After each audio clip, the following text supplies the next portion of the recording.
கிறிஸ்துவில் பிரியமானவர்களே, ஆண்டவராகிய இயேசு கிறிஸ்துவின் நாமத்தில் உங்களை வாழ்த்துகிறேன். சங்கீதம் 28:7 கர்த்தர் என் பலனும் என் கேடகமுமாயிருக்கிறார், என் பாட்டினால் அவரை துதிப்பேன். அன்பான தேவனுடைய பிள்ளைகளே, உங்கள் ஜெபங்களையும் விண்ணப்பங்களையும் கேட்டருளுகிற நல்ல கர்த்தர் உங்களுக்காக இருக்கிறார். எப்பொழுதெல்லாம் அவரை நோக்கி கூப்பிடுகிறீர்களோ அப்பொழுதெல்லாம் அவர் உங்களுக்கு செவி கொடுக்கிறார். இன்றைக்கு தேவனுடைய பிரசன்னத்திற்கு நீங்கள் செல்லும்போது அவருக்கு முன்பாக உங்கள் இருதயத்தை ஊற்றி உங்களோடு அவர் பேசும்படி கேளுங்கள். உங்களுக்கு தேவையான ஆறுதலையும் கிருபையும் அவரிடத்திலிருந்து பெற்றுக்கொள்வீர்கள்.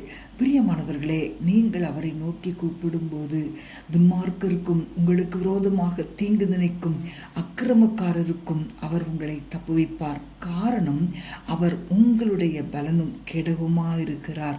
எப்பொழுதெல்லாம் நீங்கள் பலவீனப்படுகிறீர்களோ அப்பொழுதெல்லாம் அவர் உங்கள் ஆத்துமாவில் பலன் தந்து உங்களை காப்பாற்றுகிறார். உங்கள் சகாயரான கர்த்தர் ஒவ்வொரு சூழ்நிலையிலும் உங்களுக்கு உதவி செய்து உங்கள் இருதயத்தின் வாஞ்சைகளையும் விருப்பங்களையும் நிறைவேற்றுவார். நீங்கள் அவருடைய கரத்தின் கிரியைகளாய் இருக்கிறீர்கள். ஆகவே ஜனங்கள் உங்களுக்கு விரோதமாக செயல்படுவார்களானால் அவர்களால் உங்களை மேற்கொள்ள முடியாது. உங்களுக்கோ தேவனாகிய கர்த்தரே பலனாயிருந்து அனுதினமும் போஷித்து பாதுகாத்து வழிநடத்தி பராமரிப்பார். கர்த்தர் உங்களை பலப்படுத்தி பராமரிக்கிற அனுபவத்தை ருசிக்காமல் ஒரு நாளும் தேவனுடைய பிரசன்னத்தை விட்டு கடந்து செல்ல வேண்டாம். சத்துரு உங்களுக்கு விரோதமாக வெள்ளம் போல் வரும்போது கர்த்தருடைய ஆவியானவர் அவனுக்கு விரோதமாக கொடியேற்றுவார். நீங்களோ எப்பக்கத்திலும் தேவனுடைய பிரசன்னத்தினால் தேற்றப்படுவீர்கள். நாம் ஜெபிப்போமா? அன்பின் ஆண்டவரே, இந்த ஓய்வு நாளுக்காக உம்மை ஸ்தோத்தரிக்கிறோம் அப்பா.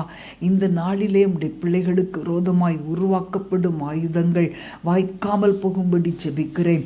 நீர் உம்முடைய பிள்ளைகளுக்கு பலனாய் கேடகமாயிருக்கிறபடியால் உம்மை ஸ்தோத்தரிக்கிறோம். மறைவிடங்களில் உள்ள தீமைகளில் சிக்கிவிடாதபடி இவர்களை நடத்துவீராக.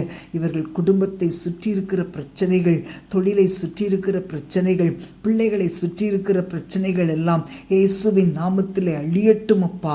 ஒவ்வொரு குடும்பத்தை சூழ நீர் இப்பொழுதே பாளையம் இறங்கியிருக்கிறதற்காக உம்மை துதிக்கிறேன் தகப்பனே. இயேசுவின் நாமத்தினாலே எல்லா போராட்டத்திலும் ஜெயத்தை கட்டளையிடுகிறோம். ஆண்டவரே, உம்மை ஸ்தோத்தரிக்கிறோம். உம்முடைய மகிமை ஒவ்வொரு குடும்பங்களிலும் இறங்குகிறதற்காக ஸ்தோத்திரம். இயேசுவின் நாமத்தில் பிதாவே, ஆமேன், ஆமேன்.